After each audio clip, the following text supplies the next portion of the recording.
بسم اللہ الرحمن الرحیم۔ نماز فجر کی دو سنتوں کے بعد یہ صورت پڑھ کر اللہ کے سپرد کر دو۔ یہ سورہ جو بھی پڑھتا ہے اس کا ہر کام اللہ کے ذمہ ہو جاتا ہے۔ محترم ناظرین، جو شخص نماز فجر کے دو سنتوں کے بعد اس صورت کو پڑھتا ہے، فرشتے اسے گھیر لیتے ہیں۔ قرآن مجید کی سب سے پرسکون اور آخرت روشن کرنے والی یہ صورت آپ کو اللہ کے قریب کر دیتی ہے۔ یہ صورت غریبوں کو امیر، بیماروں کو صحت مند اور حاجت مندوں کو حاجت کو پورا کرتی ہے۔ اس سورہ پڑھنے والے سے اللہ تعالیٰ خوش ہوتا ہے۔ اگر کوئی صبح نماز سے فجر کی سنتیں پڑھے، فرشتے دن بھر اس کی حفاظت کریں گے، اور اگر رات کو پڑھے تو فرشتے ساری رات اس کی حفاظت کریں گے۔ یہ خاندان میں اتفاق کو برقرار رکھنے اور کسی بھی قسم کے تنازعات کو دور رکھنے میں بھی مدد کرتی ہے۔ یہ سورہ مال اور دولت اور ملازمت کے لیے قیمتی ہے۔ جیسا کہ ہر کوئی اپنی زندگی میں کامیاب ہونا چاہتا ہے تو اس سورت کو روزانہ ایک مرتبہ صبح کی نماز کے بعد لازمی پڑھے۔ یہ وہ سورہ ہے کہ جس کی تلاوت جنت میں اللہ رب العزت خود فرمائیں گے۔ سبحان اللہ۔ صحیح مسلم کی روایت میں ہے کہ رسول اللہ صلی اللہ علیہ وآلہ وسلم نے فرمایا، جو شخص فجر کی نماز پڑھ لیتا ہے وہ اللہ کے ذمے میں آ جاتا ہے، یعنی جو شخص نماز فجر کا فریضہ ادا کر لیتا ہے وہ اللہ کی حفاظت میں آ جاتا ہے اور اسے کوئی بھی انسان نقصان نہیں پہنچا سکتا۔ ہم سے کچھ لوگوں کو ایک شکوہ ہمیشہ رہتا ہے کہ روزی میں برکت نہیں، گھر میں برکت نہیں ہے، کتنا ہی کما لیتے ہیں پتہ ہی نہیں چلتا کہ کہاں گیا۔ ہر وقت کوئی نہ کوئی پریشانی رہتی ہے، کبھی بیماری تو کبھی کوئی اور تنگی۔ اگر ہم اس تمام بے برکتی، تنگ دستی اور پریشانیوں کو نماز فجر کے عدم ادائیگی کے لیے پس منظر میں دیکھیں تو معلوم ہوگا کہ سب بے برکتی اور اسی سبب سے ہے کہ ہم نماز فجر کی ادائیگی میں حد درجہ کوتاہی اور غفلت، لاپرواہی اور سستی کا شکار۔ رسول اللہ صلی اللہ علیہ وآلہ وسلم کی احادیث موجود ہے جن میں رزق کی تقسیم، فراوانی اور برکت کو نماز فجر کی ادائیگی سے مشروط کیا گیا ہے۔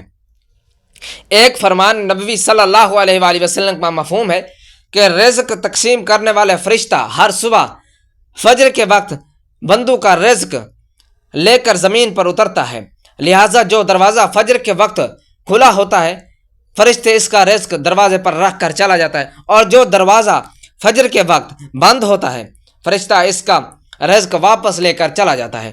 رسول اللہ صلی اللہ علیہ وآلہ وسلم کے فرمان کے مطابق فجر عشاء کی نمازیں خیر و برکت سے معمور ہیں۔ ان دونوں نمازوں کی ادائیگی بے شمار نیکیوں اور ثواب کے ذخائر اور رزق اور برکتوں کے خزانے جمع کرنے کا سبب ہے۔ جیسا کہ رسول اللہ صلی اللہ علیہ وآلہ وسلم نے ارشاد فرمایا، اگر لوگوں کو عشاء اور فجر کی نماز کا ثواب، اجر اور خیر و برکات معلوم ہو جائے تو ان دو نمازوں میں ضرور آئیں گے، چاہے گھٹنوں کے بل گھسیٹتے ہوئے کیوں نہ آنا پڑے۔ قرآن حدیث سے بھی نماز فجر کی قرات و تلاوت قرآن کی اہمیت اجاگر کرتی ہے، جس سے فجر کے وقت اور نماز فجر کی اہمیت کا پتہ چلتا ہے۔ سورہ بنی اسرائیل میں فرمایا، بے شک فجر کی نماز میں پڑھا جانے والا قرآن محسوس ہو کر سامنے آ جاتا ہے، یعنی اگر فجر کی نماز میں پڑھے جانے والے قرآن سمجھ کر بغور پڑھا سنا جائے تو وقت فجر کے تمام انوار و تجلیات اور قرآنی فیوزات برکات متشکل ہو کر اللہ کے وجود اور اس کی وحدانیت کی گواہی دیتے محسوس ہوتے ہیں۔ احادیث نبی سے بھی نماز کی اہمیت، فضیلت اور نورانیت کا پتہ چلتا ہے۔ آپ صلی اللہ علیہ وآلہ وسلم نے فرمایا کہ فجر کی 2 رکعت سنت دنیا و دنیا کی ہر چیز سے افضل ہے۔ قرآن مجید اللہ کی سچی کتاب ہے، اللہ کا پیغام اپنے بندے کا نام ہے، اس سے ایمان بڑھتا ہے اور دلوں کے زنگ اترتے ہیں۔ قرآن مجید کی تلاوت کرنا باعث برکت اور ثواب ہے، مگر افسوس کا مقام ہے کہ ہماری اکثریت قرآن مجید سے غافل ہے، دنیا کے کاموں میں اپنا وقت لگاتے ہیں جبکہ تلاوت قرآن کے لیے کہتے ہیں کہ وقت نہیں ملتا۔ یقین جانیں تلاوت قرآن پاک سے اللہ وقت میں برکت ڈالتا ہے۔ آج سے یہ عہد کریں کہ انشاءاللہ قرآن مجید کی تلاوت کے لیے روزانہ وقت نکال کر کم از کم 2-3 رکوع تلاوت کر کے اور اس کو سمجھیں گے اس کو ترجمے کے ساتھ پڑھیں گے تاکہ پتہ چلے کہ اللہ تعالیٰ اپنے بندے سے کیا فرماتا ہے۔ رسول اللہ صلی اللہ علیہ وآلہ وسلم نے فرمایا تم قرآن پڑھو، اس لیے کہ قرآن قیامت کے دن اپنے پڑھنے والے کے لیے سفارشی بن کر آئے گا۔ ایک دوسری احادیث مبارکہ میں ہے کہ قرآن کی سفارش کو قبول کیا جائے گا۔ قرآن کو پڑھنے کے بعد اس کو اپنی عملی زندگی میں لانے والوں کے لیے بھی جھگڑا کرے گا اور نجات دلائے گا۔ رسول اللہ صلی اللہ علیہ وآلہ وسلم نے فرمایا قیامت کے دن قرآن اور قرآن والے جو اس پر عمل کرتے تھے ان کو لایا جائے گا، سورۃ البقرہ اور سورۃ آل عمران پیش ہوں گی اور اپنے پڑھنے والے کی طرف سے جھگڑا کریں گی۔ قرآن کی جو لوگ مضبوطی سے تھام لیتے ہیں تو اللہ تعالیٰ ان کو بلند کر دیتا ہے، وہ دنیا میں بھی عزت حاصل کرتے ہیں اور آخرت میں بھی جنت میں داخل ہوگا انشاءاللہ۔ جو قرآن کی تلاوت اور تعلیمات سے دور ہوتے ہیں اور اپنی زندگی اپنی مرضی اور اپنی چاہت سے بسر کرتے ہیں تو پھر ایسوں کو اللہ تعالیٰ ذلیل و خوار کر دیتے ہیں۔ چنانچہ نبی کریم صلی اللہ علیہ وآلہ وسلم نے فرمایا اللہ تعالیٰ اس کتاب قرآن مجید کی وجہ سے بہت سے لوگوں کو سر بلند فرمائے گا اور دوسروں کو ذلیل کرے گا۔ قرآن مجید کی تلاوت کرنے سے ہر حرف کے بدلے میں 10 نیکیاں ملتی ہیں۔ قیامت کے روز انسان ایک نیکی کے لیے مارا پھرے گا، لہٰذا نیکیوں کے حصول کے لیے تلاوت قرآن پاک کو معمول بنانا چاہیے۔ رسول اللہ صلی اللہ علیہ وآلہ وسلم نے ارشاد فرمایا جس نے کتاب اللہ کا ایک حرف تلاوت کیا اس کو ایک نیکی ملے گی اور اس ایک نیکی کا بدلہ کم از کم 10 گنا میں ہے۔ نہیں کہتا کہ الف لام میم ایک حرف ہے، لیکن الف ایک حرف، لام دوسرا اور میم تیسرا حرف ہے۔ قرآن کو یاد کرنا، اس کو حفظ کرنا اور اپنے سینے میں محفوظ کرنا سعادت مندی ہے۔ آپ صلی اللہ علیہ وآلہ وسلم نے فرمایا بے شک وہ آدمی جس کے دل میں قرآن پاک کا حصہ نہیں وہ ویران گھر کی طرح ہے۔ قرآن کریم کی تلاوت بجائے خود اجر و ثواب کا باعث ہے، چاہے پڑھنے والا اس کے معنی مطالب کو سمجھتا ہو یا نہ سمجھتا ہو، اس کے لیے ایک ایک حرف پر 10 نیکیاں پڑھنے والے کو ملیں گی، جیسا کہ حدیث میں فرمایا گیا ہے۔ تاہم یہ محض اللہ کا فضل و کرم ہے کہ وہ اپنے ہر پڑھنے والے کو اجر عظیم سے نوازتا ہے، لیکن بغیر سمجھے پڑھنے سے ثواب تو یقیناً مل جائے گا، لیکن قرآن کے نزول کا جو اصل مقصد وہ اسے حاصل نہیں ہوگا۔ وہ مقصد کیا ہے؟ ہدایت اور روشنی، یہ تو صرف اسے ہی ملے گی جو قرآن کو سمجھنے کی اور اس کے معنی و مطالب سے آگاہی حاصل کرنے کی کوشش کرے گا۔ آج اس قرآن کے پڑھنے والے تو لاکھوں نہیں کروڑوں کی تعداد میں ہیں، لیکن اس پہ بیان کردہ اصول و ضوابط اور تعلیمات و ہدایات کو سمجھنے والے کتنے تھوڑے، بالکل تھوڑے ہیں۔ ہر مسلمان کے لیے ضروری ہے کہ وہ قرآن کریم کو محض تبرک کے طور پر ہی نہ پڑھا کریں بلکہ اسے سمجھنے کی بھی کوشش کیا کریں تاکہ وہ اس کے اصل مقصد اور نزول و ہدایت کو بھی حاصل کریں۔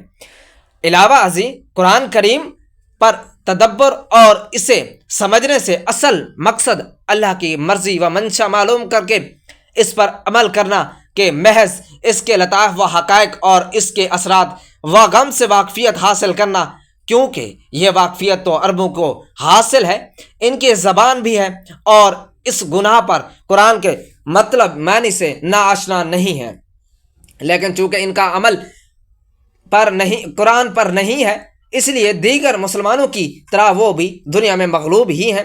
30 لاکھ یہودی 11 کروڑ عربوں پر حاوی ہیں۔ یہ قرآن سے آراز و گریز کی وہ سزا ہے جو اللہ تعالیٰ مسلمانوں کو اس دنیا میں ہی دے رہا ہے۔ اس لیے قرآن پاک کو سمجھ لینا ہی کافی نہیں، اس پر عمل کرنا بھی ضروری ہے۔ اور جب تک مسلمانوں کی انفرادی اجتماعی زندگی قرآن کے سانچے میں نہیں ڈھلے گی، ان کے شب و روز کے معمولات قرآنی ہدایات کے تابع نہیں ہوں گے اور مسلمان قرآن کو اپنا رہنما زندگی تسلیم نہیں کریں گے، ان کی ذلت کا یہ دور ختم نہیں ہوگا، ان کی مشکلات کم نہیں ہوں گی، اس کی عظمت رفتہ بحال نہیں ہوگی جس کے وہ خواہش مند ہیں، جس سے قرآن و اولیٰ کے مسلمان بہریاب تھے۔ بس ایمان والوں تو ایسے ہوتے ہیں کہ جب اللہ کا ذکر آتا ہے تو ان کے قلوب ڈر جاتے ہیں، اور جب اللہ تعالیٰ کی آیتیں ان کو پڑھ کر سنائی جاتی ہیں تو وہ آیتیں ان کی ایمان کو اور تازہ کر دیتی ہیں اور ان کے ایمان کو بڑھا دیتی ہیں، اور وہ لوگ اپنے رب پر توکل کرتے ہیں اور کہہ دیجئے تم اس پر ایمان لاؤ یا نہ لاؤ جنہیں اس سے پہلے علم دیا گیا، ان کے پاس تو جب بھی اس کی تلاوت کی جاتی تو وہ تھوڑیوں کے بل سجدے میں گر پڑتے اور کہتے کہ ہمارا رب پاک ہے، ہمارا رب کا وعدہ بلا شبہ پورا ہو کر رہنے والا ہے، اور وہ اپنی تھوڑیوں کے بل روتے ہوئے سجدے میں گر پڑتے ہیں، اور یہ قرآن ان کی عاجزی اور خشوع و خضوع پر بڑھا دیتا ہے۔ یعنی قرآن مجید سن کر ان پر اس قدر خشیت الہی اور رقت نفس طاری ہو جاتی ہے کہ جس سے ان کی آنکھیں اشک بار دل مومن اور پیشانیاں رب کے حضور سجدہ ریز ہو جاتی ہیں۔ حضرت عبداللہ بن مسعود رضی اللہ تعالی عنہ نقل فرماتے ہیں کہ مجھ سے نبی کریم صلی اللہ علیہ وآلہ وسلم نے ارشاد فرمایا، مجھے قرآن پڑھ کر سناؤ۔ میں نے کہا، اے اللہ کے رسول صلی اللہ علیہ وآلہ وسلم، میں آپ کو قرآن پڑھ کر سناؤں جبکہ قرآن کا نزول آپ پر ہی ہوا ہے؟ آپ نے فرمایا ہاں۔ چنانچہ میں نے سورہ نساء کی تلاوت شروع کی، اور اس آیات کریمہ بس کیا حال ہو گیا جس وقت ہم ہر امت میں سے ایک گواہ ہم لائیں گے اور آپ کو اور ان لوگوں پر گواہ بنا کر لائیں گے۔ اس پر آپ کی آواز میرے کانوں سے ٹکرائی، آپ فرما رہے تھے بس کرو۔ میں نے مڑ کر دیکھا تو آپ کی دونوں آنکھوں سے آنسو بہہ رہے تھے۔ دیکھیں، یہی حال آپ کے صحابہ کرام رضوان اللہ علیہ اجمعین کا تھا کہ وہ نہایت ہی سوچ سے تلاوت قرآن پاک کرتے، خود اس سے متاثر ہوتے اور دیگر سامعین کو بھی محصور کر دیتے۔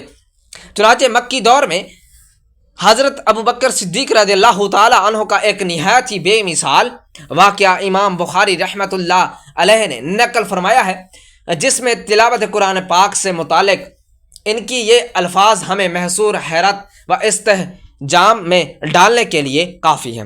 فرماتے ہیں کہ حضرت ابوبکر صدیق رضی اللہ تعالی عنہ نے اپنے مکان کا ایک حصہ نماز کے لیے خاص کر دیا، جس میں نماز ادا کرتے اور قرآن پاک کی تلاوت کرتے، جسے سن کر مشرکین مکہ کی عورتیں اور بچے ان پر ٹوٹ پڑتے، ان کی رقت آمیز تلاوت سے محظوظ ہوتے اور اسے حد درجہ پسندیدگی کی نگاہ سے دیکھتے۔ بات دراصل یہ تھی کہ حضرت ابوبکر صدیق رضی اللہ تعالیٰ عنہ نہایت ہی نرم دل انسان تھے، تلاوت قرآن پاک کے وقت اپنی آنکھوں پر قابو نہیں رکھ پاتے اور بے اختیار بہہ پڑتی۔ صحیح بخاری، اگر ہم اس قرآن کو کسی پہاڑ پر اتارتے تو دیکھتے کہ خوف الہی سے وہ پست ہو کر ٹکڑے ٹکڑے ہو جاتا۔ ہم ان مسائل کو لوگوں کے سامنے بیان کرتے ہیں تاکہ وہ غور و فکر کریں۔ تلاوت قرآن پاک وہ مبارک پسندیدہ عمل ہے جس کے سننے کے لیے نہ صرف سلیم الطباع انس و جن مضطرب اور بے چین رہتے ہیں، بلکہ آسمان سے فرشتے بھی اترتے ہیں۔ جن لوگوں کو قرآن مجید سے دلی لگاؤ ہو وہ اس کی تلاوت کے بغیر سکون نہیں پا سکتے۔ اس کے لیے ارشاد باری تعالیٰ ہے کہ ایسے لوگوں کے لیے اجر کو بھی بڑھا دیتا ہے، جیسا کہ حضرت عائشہ صدیقہ رضی اللہ تعالی عنہ کی حدیث میں ہے کہ آپ صلی اللہ علیہ وآلہ وسلم نے فرمایا، جو شخص قرآن میں ماہر ہے وہ معزز فرشتوں کے ساتھ ہوتا ہے، اور جو شخص قرآن اٹک اٹک کر بامشقت پڑھتا ہے اس کے لیے دوہرا اجر و ثواب ہے۔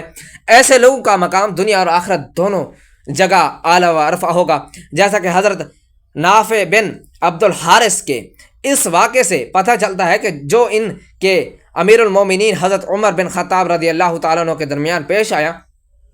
واقعہ یہ ہے کہ حضرت جو کہ مکہ کے والی تھے، مکہ سے باہر جاتے ہوئے اپنا نائب انہوں نے ایک غلام کو بنایا۔ جب حضرت عمر رضی اللہ تعالیٰ عنہ نے اس کی وجہ دریافت کی تو انہوں نے فرمایا وہ قرآن اور فرائض کا عالم ہے۔